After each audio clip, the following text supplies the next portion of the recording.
Muy buenos días, mi nombre es Bridget Mejía, estudiante de fonoaudiología de cuarto semestre, y hoy les vengo a hablar sobre mi primera sistematización con base al tema ¿cuál es la intervención fonoaudiológica en la atrofia espinobulbar progresiva?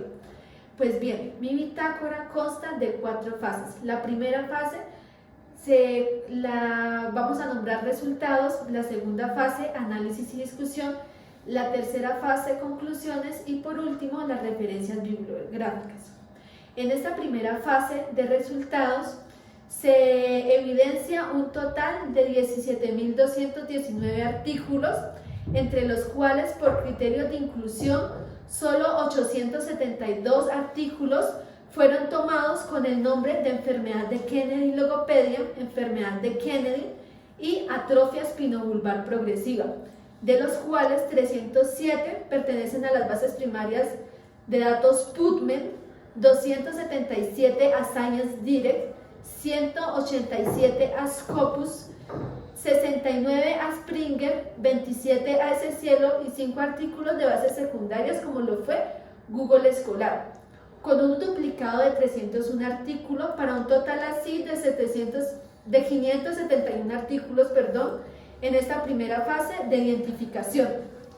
Se realiza una lectura posteriormente de los títulos y los resúmenes de información relevante sobre la atrofia espinobulbar progresiva, en donde obtengo un total de 111 artículos en esta segunda fase conocida con el nombre de screening. Seguidamente, en la fase de elegibilidad, realicé la exclusión de 96 artículos, seleccionando así solo 15 de ellos, donde 5 corresponden a estudios de casos y controles, 1 a revisiones sistemáticas, 5 a estudios de casos, 0 a metaanálisis, 4 a estudios aleatorios, a estudios clínicos aleatorios. Estos 15 fueron incluidos debido a que me ayudaban a responder mi pregunta de investigación sobre cuál es la intervención fonoaudiológica en la atrofia espinobulbar progresiva. La segunda fase de esta bitácora se conoce con el nombre de análisis y discusión, donde se podría decir que en las enfermedades de la motoneurona inferior se encuentra la atrofia espinobulbar progresiva, también conocida con el nombre enfermedad de Kennedy, donde una de las características clínicas más importantes o más relevantes de toda esta es que afecta sobre todo los hombres y se presenta con debilidad muscular en el 97% de los casos. Nosotros como fonoaudiólogos intervenimos con el fin de mejorar la calidad de vida de estas personas, ayudando a la rehabilitación de aquellas alteraciones notorias que conciernen dentro de nuestro campo de acción profesional, como lo son la disartria y la disfagia, puesto que estas personas presentan alteraciones en el aparato estomatognático y el aparato fonador, junto con los músculos asociados a estos. Se va a presentar o se va a evidenciar una hipotonía en los músculos de la mímica, en los músculos de la masticación y en los músculos del cuello, provocando así que estos pacientes no tengan un control de su cavidad oral, no tengan un control de estos músculos presentes en su parte orofacial. Se va a evidenciar caída de la mandíbula, la cavidad oral no va a tener un cierre bucal normal, se va a presentar temblor en la misma y la persona no va a tener el control en su producción salival, lo que se va a conocer como la cialorrea. Se va a evidenciar también que la participación del sistema fonético consonántico se verá afectado junto con la fase oral de la deglución, afectando así el 80% de los casos de personas que presentan enfermedad de Kennedy. En esta alteración, el fonoaudiólogo va a intervenir con el fin de preservar la función motora y la autonomía por medio de ejercicios en terapia miofuncional. Estos ejercicios van a ser orofaciales, interviniendo en aquellos que nos ayudan en ese proceso de comunicación y de alimentación. Estos ejercicios orofaciales pues hacen parte también de la terapia del lenguaje, ya que estimulan la tracción, estimulan la vibración y el desplazamiento de los músculos, fortaleciendo aquellas funciones débiles que nos ayudan a nosotros en ese proceso de succión, en ese proceso de masticación y en ese proceso de deglución. Entre esos ejercicios tenemos gesticulaciones, tenemos vocalizaciones, tenemos ejercicios de soplo, de absorción. Vamos a trabajar con los labios y la lengua fortaleciendo los mismos. Encontramos también la terapia del habla, en donde el objetivo es mantener estas habilidades el mayor tiempo posible. Se trata de mantener la habilidad del lenguaje, de mantener la habilidad del habla y de la voz, ya que estos pacientes van a presentar una atrofia, van a presentar una paresia de las cuerdas vocales, van a presentar una voz nasal, debido a que van a presentar una debilidad palatina también. Esta paresia de las cuerdas vocales van a dar lugar a la disartria, que es la alteración en el habla, y van a dar lugar también a la disfonía, que es la alteración en la voz. La lengua va a presentar también fasciculaciones con irregularidades en los bordes y los surcos profundos presentes en la línea media, lo que va a provocar que la persona va a tener dificultades para producir el bolo alimenticio, va a tener dificultades para masticar y para esa producción de articular los fonemas. Es por eso que, según Franklin Susaniga, nos dice que debemos trabajar por medio de ejercicios que nos ayuden a fortalecer, que nos ayuden ejercicios que sean repetitivos y que ayuden a esa resistencia de la misma de la lengua, ¿sí? Estudios nos dicen que no es necesario implementar métodos de comunicación aumentativos ni alternativos en el transcurso de la enfermedad. Otra de las características clínicas importantes presentes en esta enfermedad de Kennedy o atrofia espinobulbar progresiva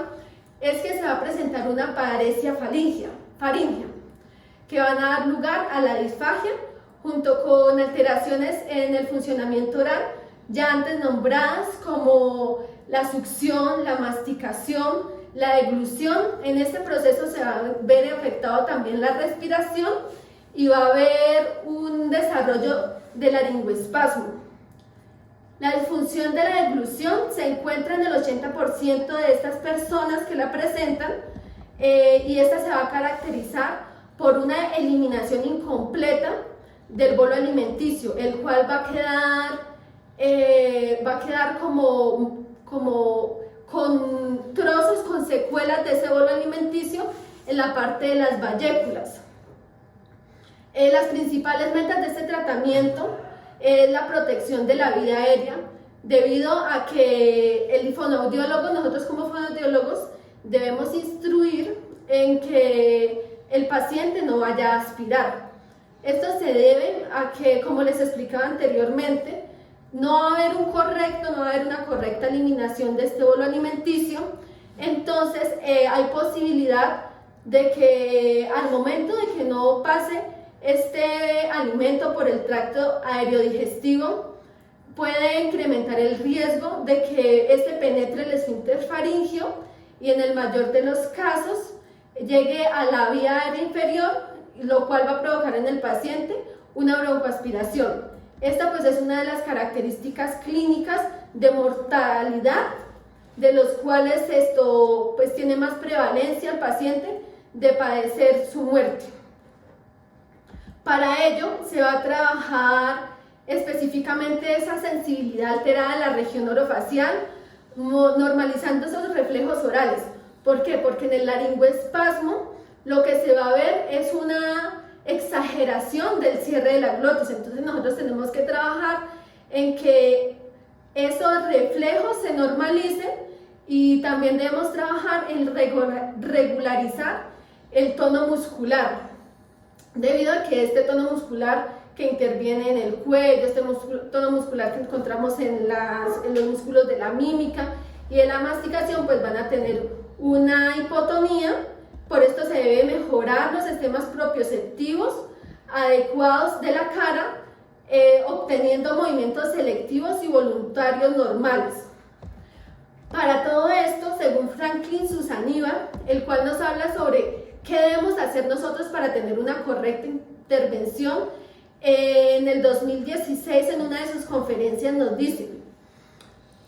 si quieres aprender a intervenir, primero tienes que saber evaluar. Para poder evaluar bien, primero tienes que tener un marco lógico basado en fundamentos. Es decir, teniendo fundamentos, aprendo a evaluar bien. Sabiendo evaluar bien, sabré qué pasa con el paciente. Sabiendo qué pasa con el paciente, sabré planear una correcta intervención. Es por esto que en esta revisión sistemática se buscó una búsqueda exhaustiva de artículos para determinar así, según las características encontradas en estos fundamentos del marco teórico de los artículos, cuál es la correcta intervención o de qué manera nosotros podemos ayudar a estas personas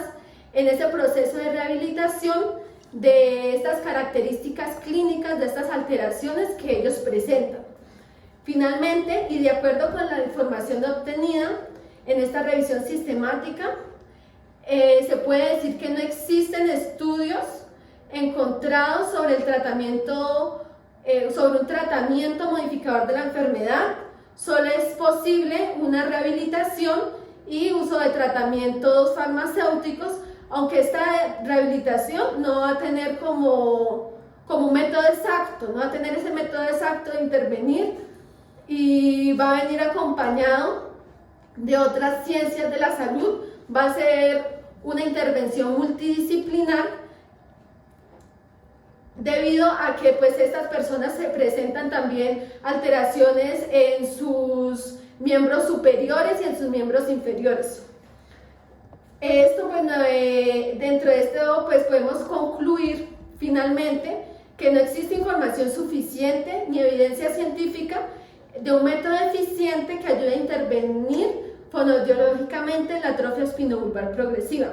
También podemos decir que en el contexto colombiano no hay estudios de evidencia de intervención terapéutica sobre la atrofia espinobulbar progresiva o enfermedad de Kennedy, y que los fonoaudiólogos en el quehacer diario deben estar informados en un marco teórico amplio, como nos lo dice Franklin Susaniva, para así poder determinar cuáles características se encuentran alteradas en estos pacientes y determinar una correcta intervención fonoaudiológica.